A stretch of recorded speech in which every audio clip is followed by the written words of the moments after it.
在靈堂裏形成一層看不見的薄翳。謝賢的遺照懸在正中，墨鏡下的笑容被定格成一種永恆的、近乎戲謔的從容，仿佛仍在俯瞰這場人家鬧劇。王菲踏進門檻時，黑色香雲紗旗袍的下擺恰好掃過門檻上撒落的指剪，沒有停讀，也沒有低頭。她只是將手中那支細長的白盒輕輕擱在公桌前，後退半步，合掌，指尖抵住眉心，那姿態像在參拜一尊與己無關的佛像。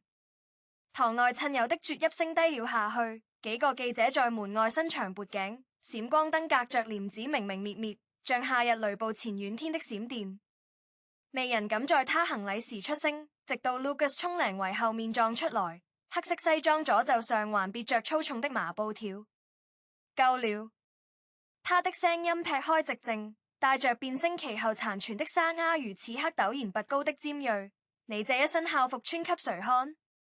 爺爺昏迷這7天，你在哪？在瑞士？在西藏？船是又換了那個活佛的號碼？他逼近2步，運動鞋踩在地磚上發出黏漏的聲響，大概是剛才跪拜時滲到的觸淚。我親眼看見你助理手機裏的日程表，尋找秘方，優先級別最高。你們世界找秘方，不就是趕在爺爺閉眼前，給我包懷個胃產藥匙？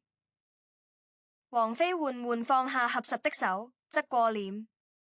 靈堂頂燈的光從斜上方打下來，在她顴骨上刺出一道冷白的弧線，眼窩的陰影裡幾乎看不出情緒波動。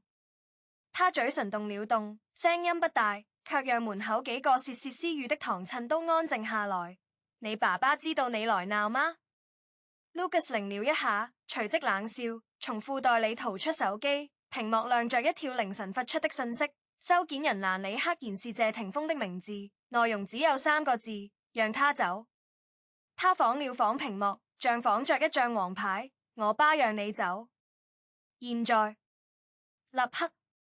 王菲沒有看手機，她的目光越過 Lucas 的肩頭，落在領呗前那排花圈上，最中間那個是謝霆鋒送的，白底黑字寫着父親大人千古，落款處卻沒有帶任何人的名字。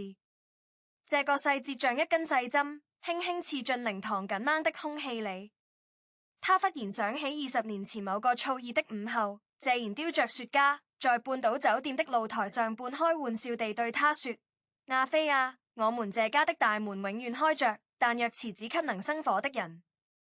那時他笑着把煙灰彈進咖啡杯，以為那只是老人家的俏皮話。此刻那些鍍金的挽聯在燭光裡微微發亮，每一個字都在嘲笑他當年的漫不經心。Lucas 的胸膛劇烈起伏着，他遺傳了母親像柏芝的好相貌，眉眼卻像極了年輕時的謝霆鋒。此刻那股倔強令在眉心，幾乎要令出血來。他壓低聲音，卻字字清晰。你以為爺爺不知道？他昏迷前最後清醒的那天，把我叫到床邊，說的第一句話是看好你爸的剪。第二句呢？他讀了讀，眼眶突然泛紅。第二句是別讓那個女人用孩子拴住他。靈堂裡有人倒抽一口涼氣，是謝婷婷。她縮在角落的陰影裡，手裡攢着的手帕已經濕透。王菲終於把目光移回 Lucas 臉上，她看着這個比自己高出半個頭的男孩，像在審視一個突然陌生的劇本角色。第一，我未有找什麼秘方。他的語速很慢，帶着那種慣有的游離於世界之外的疏離感。我在瑞士是去做聲帶手術。你爺爺昏迷那天，我正躺在麻醉恢復室裡。他從手包裡取出一張對折的醫療單據，邊緣已經磨損。第二，你爸爸讓我走，我可以走，但你要想清楚，你趕走的究竟是誰？Lucas 沒接那張紙，他盯着王菲的眼睛，像是在尋找一絲破綻，一絲慌亂。可那雙眼睛裡只有一片空曠的雪原，多年前他在雜誌封面上第一次見到的那種令無數人着迷也令無數人絕望的空曠。他忽然想起7歲那年，父親帶他去北京，王菲蹲下嚟平視他的眼睛，把一串糖葫蘆遞過來，竹籤上裹着的糖衣在冬日陽光下亮得像琥珀。他說叫阿姨就好。他叫了，他笑了笑，那笑容和現在一模一樣，不遠不近，不冷不熱。手機在 Lucas 掌心裏震了一下，他低頭，是母親像拍之發嚟的訊息，別在靈堂鬧，媒體看着。他猛地攢緊手機，指節發白，卻終究沒有再看那條訊息。他後退一步，讓開通往靈柩的路，聲音低下去，像一根掹到給字的弦突然重了。你去看他最後一眼吧。但我警告你，爺爺留了律師信在巴那裏。如果你真的有了雜麼 DNA 鑑定書，會直接寄到你北京的公寓。王菲從他身側走過，黑色旗袍的袖口擦過他的手臂，輕得像一片雨碎。他在靈柩前站定，裏面躺着那個總是笑着叫他亞菲的老人，此刻面容安詳，唇角甚至帶着一絲若有若無的上揚，仿佛早就預料到會有這一幕。他伸出指尖，隔着玻璃輕輕描了一下他眉骨的輪廓，像在完成一個未及兌現的約定。然後他轉身，面對滿堂驚愕的目光，平靜地說：秘方我確實找過，但那是為了治我自己的舊傷。他撩起詛咒，小臂內側一道淡粉色的疤痕蜿蜒如小蛇，10個月前車禍留下的神經損傷。如果你們非要把他和遺產扯上關係，他讀了讀，目光掃過 Lucas 長公的臉，那我不如現在就說清楚，謝家的任何一分錢，我王菲這輩子沒想過要，以前不配，以後更不配。話音落下，靈堂陷入一種奇異的死寂，香燭燃燒的啪聲突然變得格外清晰，公桌上的白百合有一片花瓣悄然墜落，落在謝賢遺照的相框邊緣，像一滴凝固的淚。Lucas 站在原地，胸膛的起伏潺潺平緩，可握着手機的手旋在微微顫抖。他忽然不知道自己在憤怒什麼，是憤怒這個女人可能懷上父親的孩子，全是憤怒爺爺臨終前那些話裏隱藏的對自己母親永遠的疏離，又或者他只是憤怒自己在這場成年人的棋局裏，連一枚像樣的棋子都算不上。門外傳來急促的腳步聲。謝霆鋒的助理撥開人群擠進嚟，附在 Lucas 耳邊說了句話。Lucas 的臉色瞬間變了，他猛地抬頭看向王菲，嘴唇一動了幾下，卻發不出聲音。助理又轉向王菲，帶上一個牛皮紙信封。謝先生讓我交給你，他說。助理咽了口唾沫，他說讓你務必現在看。王菲接過信封，指尖觸到封口處火漆印的紋路，那是謝家的族徽，一朵凋謝的蘭花。他拆開封口，抽出裏面薄薄一張紙，目光掃過臉上那層始終不化的冰霜，終於出現了一絲極細微的裂紋，那是像 DNA 鑑定報告，受檢人一欄寫着他的名字，另一欄赫然是謝賢的名字，鑑定結果處合着先公的排除血緣關係印章。Lucas 湊過來看了一眼，瞳孔驟然收縮。爺爺怎麼時候做的這個？王菲將報告折好，放回信封，動作慢得像在整理一件易碎的瓷器。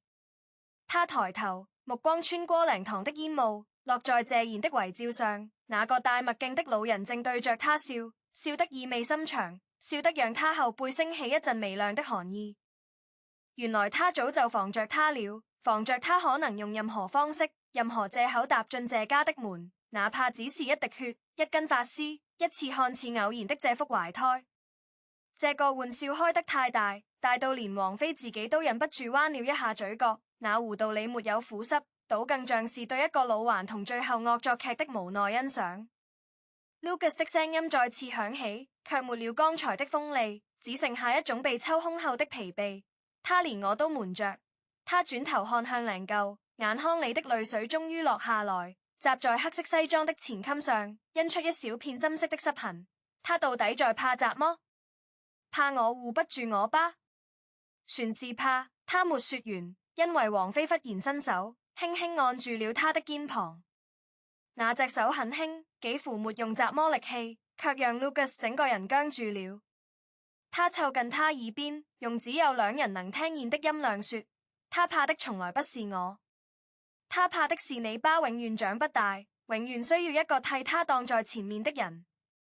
他鬆開手，後退一步，恢復成那個與世界保持着安全距離的王菲。現在你明白了，這出戲的導演衝嚟不是我，是你爺爺。他連自己的葬禮都要寫劇本。靈堂外忽然傳來一陣騷動，記者們舉着相機蜂擁向前，閃光燈在簾子縫隙裏炸成一片白晝。謝霆鋒的身影出現在門口，黑色風衣下擺沾着夜露，頭髮被風吹得有些凌亂，眼底是熬了整夜的血絲。他看了看王菲，又看了看倪子，目光在兩人之間來回了一次，最後落在公桌上那支白百合上。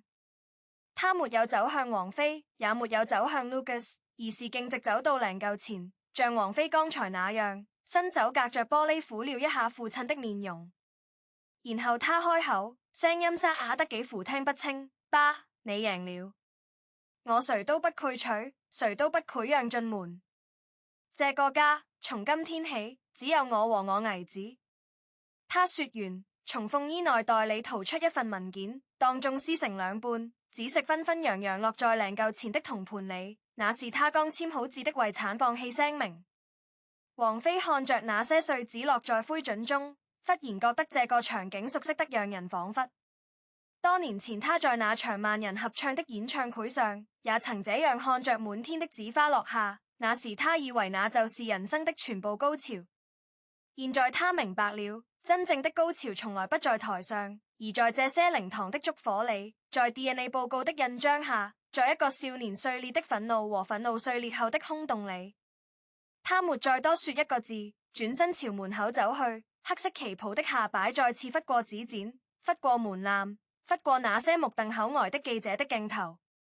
有女記者追上來問王菲：你愧後悔今天未撐取嗎？他停了一步，側過半張臉，那道燈光切出的冷白弧線依然鋒利。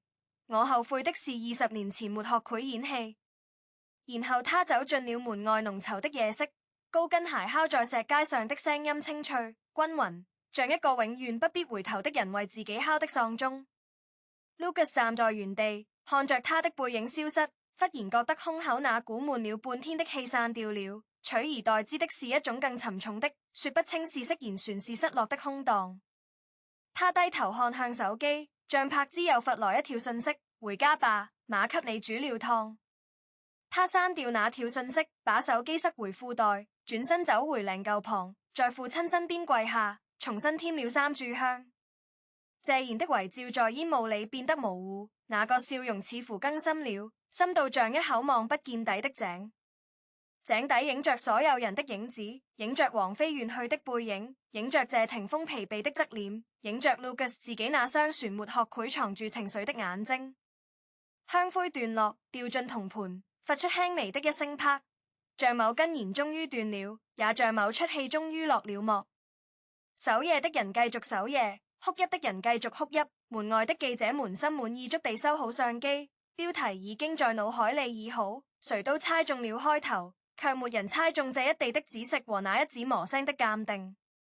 而廊檐下的白燈籠被風吹得轉了個圈，火光晃了晃，終究沒滅。